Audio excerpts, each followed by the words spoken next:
Assalamualaikum warahmatullahi wabarakatuh. Waalaikumsalam. Hadirin hadirat Bapak Ibu sekalian wasakumullah, alhamdulillah kita berada di tanggal 8 Zulhijjah menurut Indonesia yang mengikuti mazhab Abdul Muthalib bahwa manusia itu mengikuti matlak di mana dia tinggal, sehingga menurut Kemenak ini adalah hari yang ke-8, besok adalah hari yang ke-9 Zulhijjah. Di hari ke-9 Zulhijjah ada sunnah yang istimewa buat kita umatnya Nabi Muhammad SAW, yaitu melaksanakan puasa Arafah, yang puasa satu hari bisa menggugurkan atau menutupi dosa-dosa setahun yang telah lalu dan setahun yang akan datang. Termasuk hari Arafah itu hari istimewa untuk berdoa. Khairu du'ain du'a'u yaumil Arafah. Sebaik-baik doa itu adalah doa yang dilantunkan di hari Arafah. Maka besok Bapak Ibu mulai pada subuh sampai terbenam matahari kita mudah-mudahan bisa melaksanakan puasa. Allah itu niatnya cuma setahun sekali, sehari tak boleh Pak. Ini sudah menggugurkan dosa 2 tahun. Kemudian setelah itu nanti hari besok juga kita isi dengan memperbanyak doa-doa dan zikir. Sebaik-baik doa yang dibaca para nabi adalah La ilaha illallah. Jadi diperbanyak membaca lafaz La ilaha illallah di hari Arafah. Kemudian bagi yang sudah berniatkan untuk korban, mudah-mudahan dimudahkan hari Senin, Selasa, Rabu, Kamis, hari Idul Adha dan hari Tasyrik untuk melaksanakan korban, mudah-mudahan diterima oleh Allah Subhanahu wa taala. Baik Bapak Ibu rahimani wa rahimakumullah, kita akan melanjutkan mengkaji kitab Riyadhus Shalihin. Alhamdulillah pada pertemuan kemarin kita sudah menyelesaikan bab yang keempat, yaitu bab sidqi, tentang jujur. Pada hari ini kita akan membaca bab yang kelima. Beliau Al-Imam An-Nawawi rahimahullah memberikan judul Babul Muraqabah, bab tentang muraqabah. Apa itu muraqabah? Muraqabah dari kata raqabah yuraqibu muraqabatan. Artinya adalah keyakinan bahwa kita selalu diawasi oleh Allah Subhanahu wa taala. Bab ini Bapak Ibu sangat penting karena ini nanti yang menjadi kontrol diri kita. Dimanapun kita berada, selama masih punya muraqabah, artinya kita selalu ingat bahwa kita dipantau, kita diawasi oleh Allah SWT, kita insya Allah akan menjadi baik. Dalam keadaan ramai banyak orang, kita akan baik. Dalam keadaan sepi sendirian pun kita juga akan baik. Karena apa? Kontrol baiknya kita bukan pandangan manusia, bukan karena CCTV, tapi kontrol baiknya kita adalah keyakinan bahwa Allah senantiasa mengawasi kita. Nah, ini muraqabah. Makanya bab ini sangat penting sekali, termasuk di antara inti takwa. Inti takwa itu adalah adanya perasaan selalu diawasi oleh Allah Subhanahu wa taala. Orang yang bertakwa itu orang yang selalu merasa tidak aman. Maksudnya tidak aman dari pantauan Allah. Karena kalau orang sudah merasa aman, ada tempat yang tertutupi dari pantauan Allah, dia akan berani untuk berbuat sesuatu yang diharamkan oleh Allah, sesuatu yang melanggar aturan Allah, sesuatu yang buruk berupa kemaksiatan. Itu kalau sudah merasa aman. Padahal di dunia ini tidak ada. Baik, akan kita bacakan. Al-Imam An-Nawawi rahimahullah, beliau memulainya dengan menyebutkan beberapa ayat tentang muraqabah, menjelaskan tentang pantauan Allah, pengamatan Allah terhadap hamba-hambanya. Di antaranya dalam surat Asy-Syu'ara ayat 218 dan 219. A'udzu billahi minasyaitonir rajim. Alladzi yaraka hina taqum wa taqallubuka fis sajidin. Alladzi dialah Allah. Dialah Allah yaraka yang senantiasa melihatmu. Hina taqum ketika kamu dalam keadaan terbangun. Ketika kita nggak tidur, kita pola dalam keseharian kita, itu Allah senantiasa melihat kita. Tidak pernah Allah leno, gitu ya. Dari apapun yang kita perbuat, gerak secepat apapun, itu pasti akan terlihat oleh Allah Subhanahu wa Ta'ala. Bahkan sampai kedipan mata kita. Kedipan mata itu kecepatannya berapa kilometer per jam?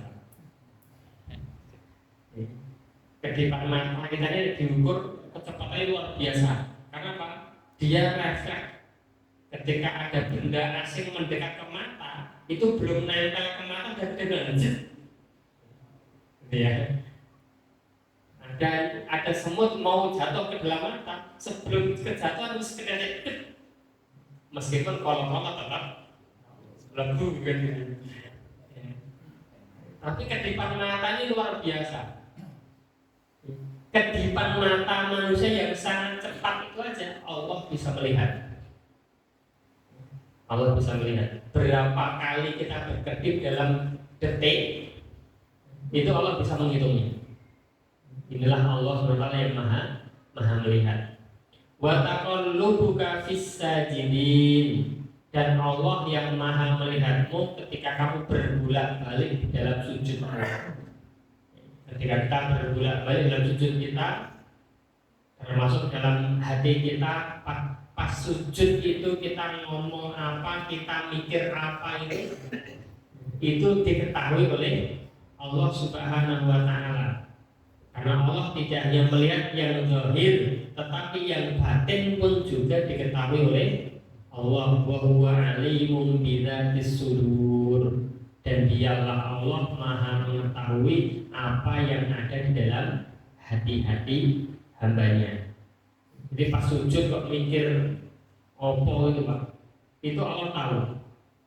Maka dulu ketika Nabi Muhammad di Mekah, Nabi Muhammad di Madinah, kemudian kalau sholat menghadap ke Baitul Maqdis, ketika kiblatnya belum dipindah ke Mekah, itu Nabi sujud dalam keadaan nggak nyaman. Kenapa?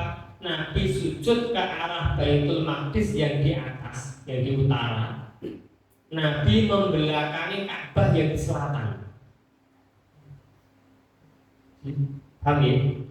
Sedangkan Ka'bah itu Baitullah, rumahnya Allah. Baitul Maqdis juga rumahnya Allah. Tapi apa itu? Nabi Muhammad ketika beliau di Mekah itu bisa dua-duanya diambil. Misalkan ini Baitullah, ini Baitul Maqdis, Nabi bisa di sini. Satu tempat bisa menghadap kedua-duanya. Paham ya? Nah, ketika Nabi di Madinah posnya begini. Ini Baitul Maqdis, ini Mekah. Ketika Nabi bersujud, rukuk, sujud menghadap ke Baitul Maqdis, itu pantatnya Nabi bohongi Ka'bah. Bagi Nabi itu sesuatu yang berat sekali. Masa rumah Allah kok saya apa bacanya? Saya belakang ini, saya sediti. Ini makrohnya, itu makrohnya kita kemudian meludah ke arah kiblat, kemudian kencing mengarah kiblat, BAB mengarah kiblat, jangan sampai. Karena apa? kiblat itu arah Ka'bah adalah tempat kita bermunajat kepada Allah. Jangan sampai kita belakangi atau kita arahkan ludah kita. Lah, ketika Nabi rukuk sujud di Madinah di awal-awal itu sebelum kiblat dipindahkan, Nabi itu hatinya nggak enak. Nabi hati nggak enak. Mosok aku sujud kok membelakangi Ka'bah. Itulah wa taqallubuka fis sajidin. Allah Maha mengetahui hatimu yang berbolak-balik saat kamu sujud. Ini Allah Ta'ala menjelaskan tentang bagaimana pengetahuan Allah tentang hambanya. Ayat yang kedua disebutkan dalam surat Al-Hadid ayat 4.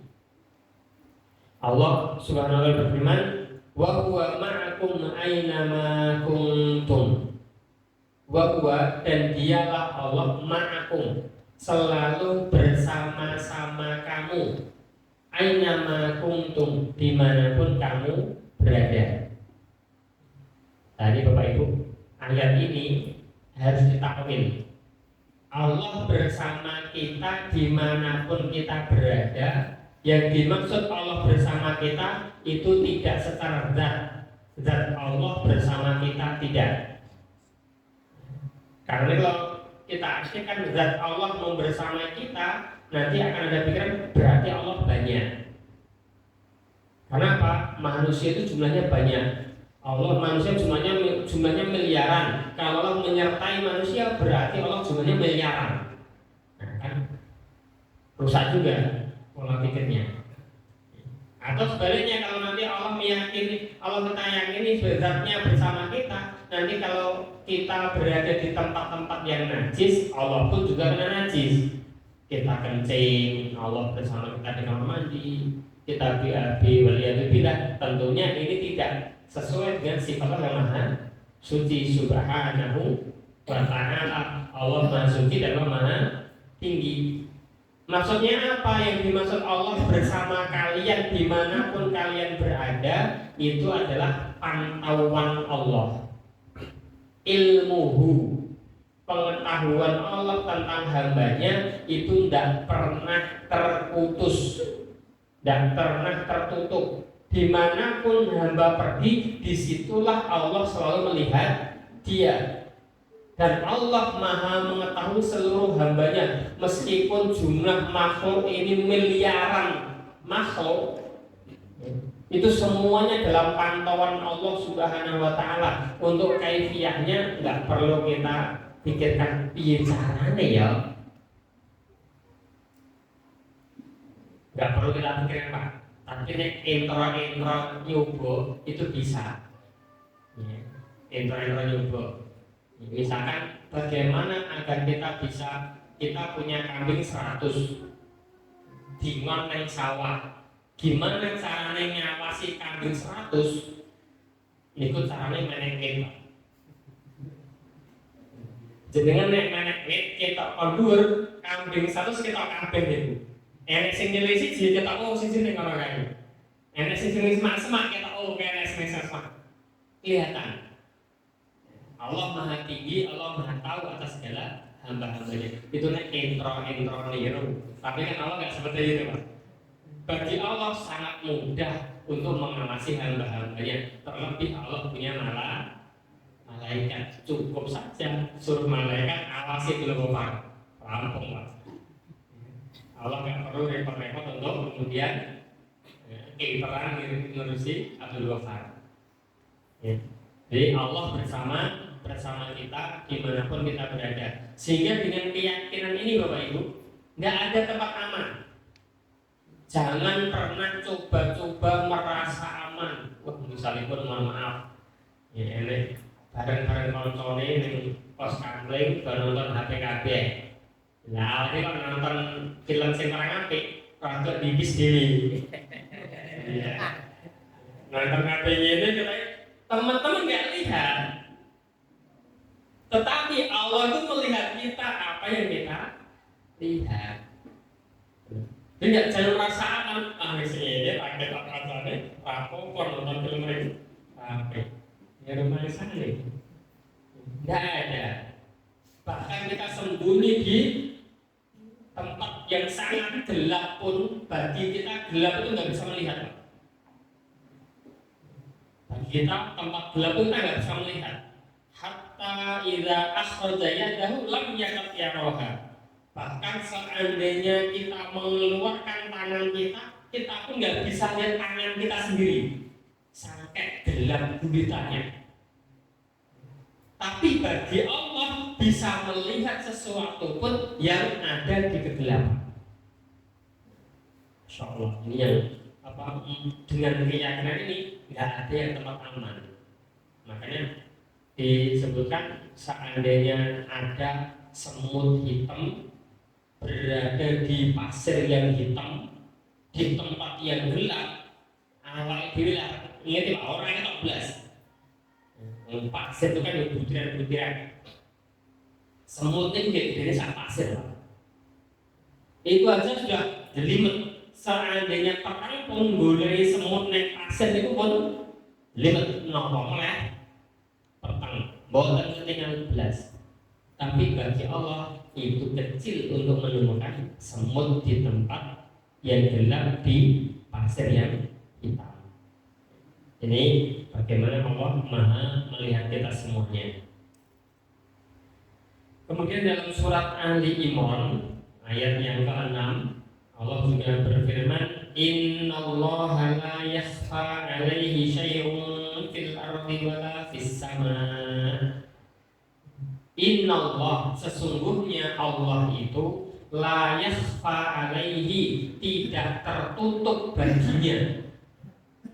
Allah itu tidak tertutup baginya syai'un, sesuatu pun fil ardi wala fis sama, yang ada di bumi maupun yang ada di langit.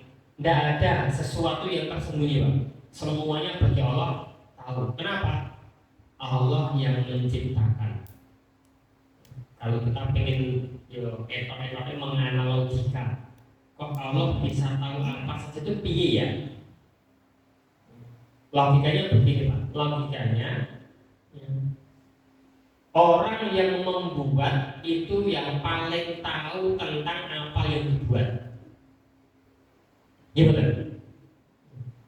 Contohnya begini, yang dilakukan Pak Joko, wonten tim cagak ini enten sipit Pak. Kalau orang yang tidak ikut bangun, orang ngerti Pak. Makanya Pak, dia nggak buat. Tapi nek tukangnya itu ngerti Pak. Di dalamnya ini ada wesi sing ukur 12-nya papat, pinggir. Yang wesi 10-nya 4 di tengah-tengah. Ringnya begel. Begelnya itu setiap jarak 10 cm, nomor 20 cm. Itu tukangnya apa lah? Kenapa? Dia yang buat. Paham ya?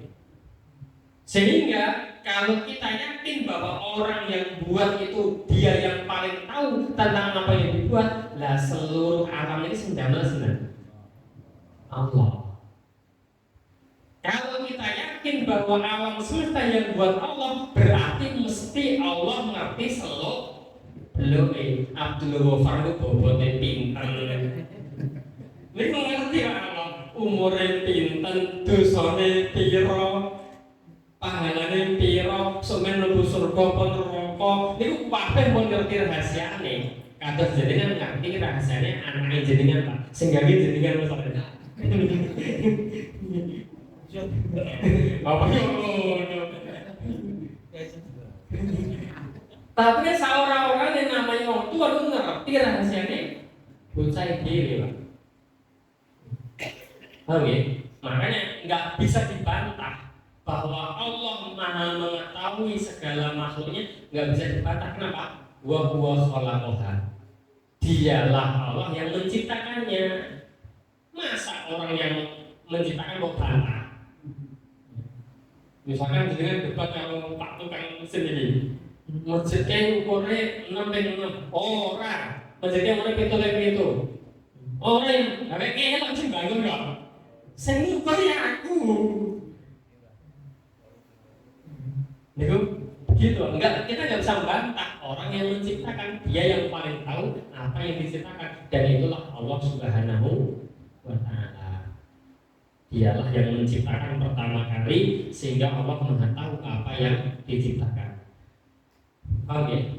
Jadi dengan logika apapun kita membantah bahwa Allah tidak melihat, tidak bisa.